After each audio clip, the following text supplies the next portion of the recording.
Greetings, goons, gangsters, and gamers. It's your boy, The Good Tonight. Today we're discussing a more subjective sort of conversation piece, and that is, has the Team Wendy Camfit, the boa little Camfit, has it been dethroned? And that's a pretty hefty claim, because I've had a Camfit for years, and I've absolutely loved it. I've ran it in a Mitch, ran it in OpsCore Maritime, ran it on a Cry airframe. It was on all manner of helmets that I've had, and it was always the go-to, objectively, just the greatest solution you could have. That with the 4D retrofit pads from TNVC, just perfect, insanely comfortable. But we're looking at the OpsCore with the freaking, what is it, the low-profile OCC dial. Okay, OCC dial, you know, you're probably like, yeah, whatever, that's not very impressive.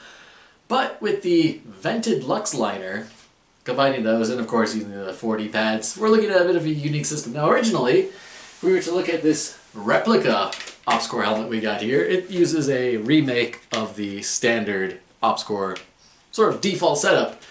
And that was using a band on this little plastic injection sort of thing with different bits of padding for comfort.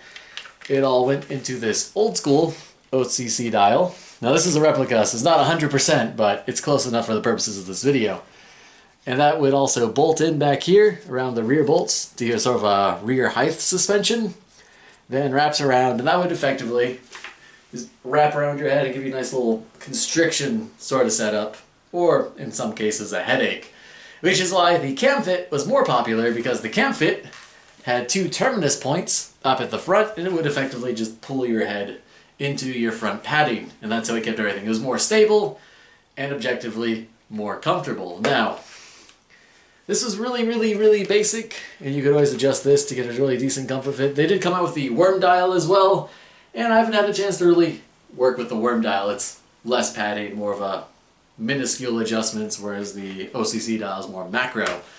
So, what could be defeating all that? Well, if I take this off of my head here, and we take a look on the inside with the vented Lux liner, what you have is they've no longer bolted the low profile, slightly lower profile, no longer bolts directly into the bottom down here. It still connects to the part here so you can constrict or release it.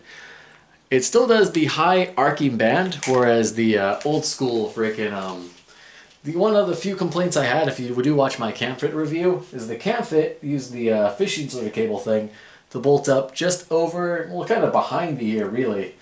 And that did interfere, not really, but it was also partially in the seal of the ear pro. But it wasn't like a huge issue, it was just like a small thing you kind of lived with. But it pulled everything into your head, whereas this, now coming to the terminus points up at the front, much like the Camfit did, but there are different slotted holes that you can barely even see them if you look in there. And with those, you're basically adjusting it to the size of your head. Now the helmet, if it's a large sort of setup, I got them bolted into the medium just because I don't need a whole lot of room to play with the low OCC dial. But with all that going on, and of course the 4D pads from TNVC, you get a similar setup where it runs higher. I also didn't use any of the instructions on the pads. I just jammed them all in there the way I wanted them to.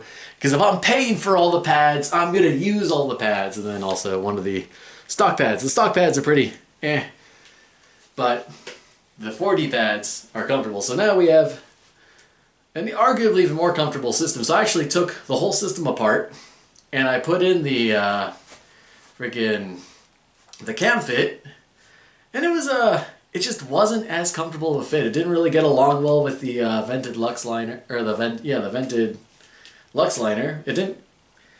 They don't mesh good. They didn't get along well. And it wasn't terribly comfortable, which was a first for the Camfit. I think it's mostly because of the vented Lux liner. But the vented Lux liner, so like 6 times now, does offer superior blunt impact protection, and then your padding gives you all your comfort. So the combination there keeps you somewhat safer and less likely to get a concussion, TBI, and all that unpleasant nonsense. So, unique setup. I do like how high these bands come up. These no longer have the padding in there, and they also sit in front of the pads on the back end anyway. It's still comfortable where they're pushing your head up into the front. It's not really a huge issue. Although it would be cool if the pads sat on top of them. I'm not really sure. I'm not sure how the, the OCC dial The LCC dial is fine. The worm line, or the worm dial, I've heard mixed reviews because apparently it does a lot of weird things in the helmet.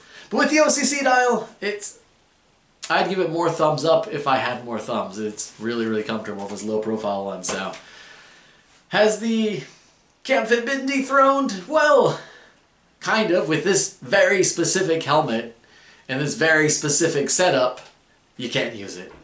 You could, but it's not as comfortable as what comes stock for once. Rare, I know. But if you're still running like an old school Mitch or an ACH or any like older school helmet, or particularly the Cry airframe, then yeah, it's still going to hold up. But for the most part, this new system is actually really well thought out and really comfortable. So I just wanted to take a second to point it all out to you. If you, for whatever reason, you don't like it and you do want to still swap them out, you can still do that with this helmet. So that's just really, really cool and neat. This little view on the inside there. So yeah, that's all I got for you guys today. Really short video, just wanted to talk about that. And yeah, it's Camfit. Still up there, but unexpectedly this is better. So cheers, stay shieldless, and I'll see you guys in the next video. Bye-bye.